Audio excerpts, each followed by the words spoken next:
अस्करी ज़ैदी है और मैं एक तालिब इल्म हूँ और मैं ज़ाहिर हुसैन की हैसियत से यहाँ करबला मोहल्ला में आया। ये मेरी बदकिस्मती है कि मैं यहाँ नहीं आया पहले, लेकिन कोशिश मेरी बहुत थी कि मैं आऊँ यहाँ पे। बहुत मेरा दिल रोता था कि मैं यहाँ पे आऊँ, किसी भी तरह कुछ करके आ जाऊँ बस मैं यहाँ पे। इस ज़ियारत का मकसद मेरा ये है कि मैं हर तरह से इमाम हुसैन को पुरसा दूँ कि उन पे जो जुल्म हुए वो मैं अपने आंसू बहा के वो मैं बता सकूं कि मेरे दिल में कितनी तकलीफ़ है इस बात के लिए। करबला मोहल्ला में मुझे अभी फ़िलहाल 2-3 दिन ही हुए, तो अभी तो माशाल्लाह से सब कुछ बहुत अच्छा चल रहा है। बेशक बहुत कमी महसूस की। आए दिन मैं सुनता था कि कोई ज़ियारत पे जा रहा है तो कोई ज़ियारत पे जा रहा है, अपने ज़ियारतों पे जा रहे होते थे और हम अपने वतन में ही रह जाते थे। तो इस बात का बहुत मलाल था कि हम जा नहीं पाते थे, लेकिन अल्हम्दुलिल्लाह आज हम करबला मोहल्ला में बैठे हैं। अक्सर ऐसा होता है कि मजलिसें वगैरह होती हैं, मिलाद होते हैं, तो उसमें काफ़ी पार्टिसिपेट वगैरह किया है। इस मुताल्लिक़ से काफ़ी मदद करने की कोशिश की अपने हवाले से कि अहले बैत को जो हम अपनी तरफ से दे सकते हैं वो दें। बेशक लाती है, आपके अंदर एक आप अलग ही फ़ील करते हैं, आपके अंदर एक नूरानियत सी पैदा होती है। ज़ाहिर इमाम हुसैन की खसूसियत होनी चाहिए कि वो उसका दिल हर तरह से पाक होना चाहिए। वो मतलब दिल में किसी के लिए गिला शिकवा नफ़रत कुछ भी नहीं रखे, वो बिल्कुल दिल पाक करके आए, क्योंकि हम जिनके पास आ रहे होते हैं, हम जिनके ज़ाहिर बन के आ रहे होते हैं, वो बहुत पाक हस्ती हैं, वो बहुत नेक हस्ती हैं। उनका दर्ज भी यही है कि दिल हमेशा साफ़ रखो, किसी के लिए कुछ बुरा ना चाहो। सफ़र इश्क़ के लिए मेरे नज़दीक किसी सामान की आपको ज़रूरत नहीं है, किसी भी सामान की। अगर आपको किसी चीज़ की ज़रूरत है तो वो है आपके अंदर की नूरानियत, आपके अंदर की नेकी, जो आप उभार के बाहर लाएं, जो लोग आपको बोलें कि हाँ ये हक़दार जा रहा है। सफ़र इश्क़ बस यही कहलाता है, जिसमें आपको किसी सामान की ज़रूरत ना पड़े, आपका अपना ईमान इतना मज़बूत हो कि वो आपका सफ़र इश्क़ बन जाए। ये मेरा फ़र्स्ट टाइम ज़ियारत है।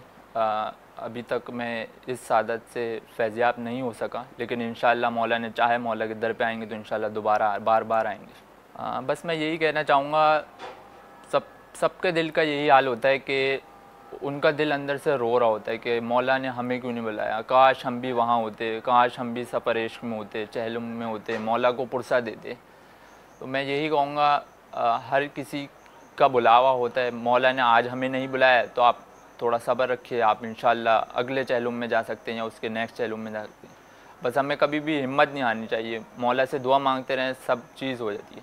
हाँ बिल्कुल महरूम कर रहे हैं। मतलब अगर आप किसी परेशानी में हैं, आपको किसी चीज़ की भी कमी है, बहुत से मसले ऐसे होते हैं जो पैसों से, हाथ पाँव की ताकत से नहीं हल हो सकते, तो वो इमाम हुसैन का दर हमेशा खुला हुआ है। वो आएँ, अपनी हाजातें मांगें, जो आप मांगेंगे वो मौला के दर से आपको मिलेगा, बिल्कुल मिलेगा, इसमें कोई भी शक नहीं है। बस याद ही करते रह जाएंगे कि ये वक्त काश रुक जाए, थम जाए, ये गुज़रे ना, ये वक्त ही वक्त रहे। बस बहुत मिस करेंगे इसमें। इमाम हुसैन एक ऐसी हस्ती है जिन पे इतने जुल्म हुए, उसके बाद भी वो अल्लाह की राह में ही रहे।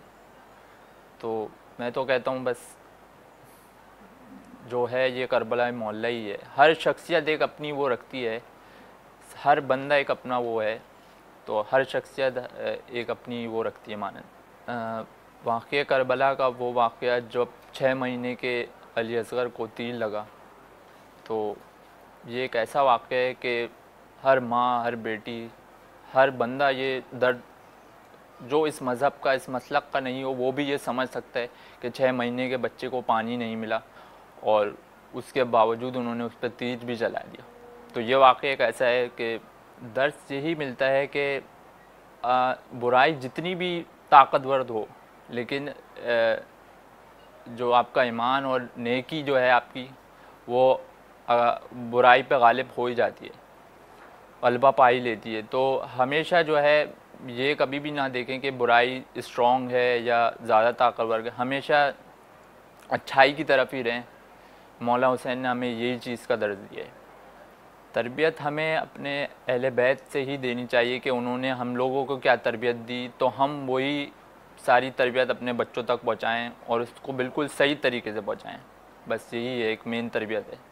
खुसूसी पैगाम यही है कि जिन जिन लोगों ने ज़ियारत नहीं की है वो हर तरह से कोशिश करें। ये ऐसी सरज़मीन है कि आप एक दफ़ा आ जाएंगे तो आप बोलेंगे मुझे यहाँ से जाना नहीं है। बस ये ऐसी जगह है कि बस यहाँ आपको सब कुछ मिल जाएगा, आपकी हाजत जो आप यहाँ मतलब आप जैसे ही यहाँ पे कदम रखें आपको अलग ही सुकून सा फील होगा कि हम बहुत ही एक जैसे कहा जाता है ना कि जन्नत का टुकड़ा है, हकीकतन ये जन्नत का टुकड़ा है। बस मैं यही कहना चाहूँगा, एफ़र्ट्स लगाएं कुछ भी करके, बस जहाँ एक दफ़ा विज़िट ज़रूर करें।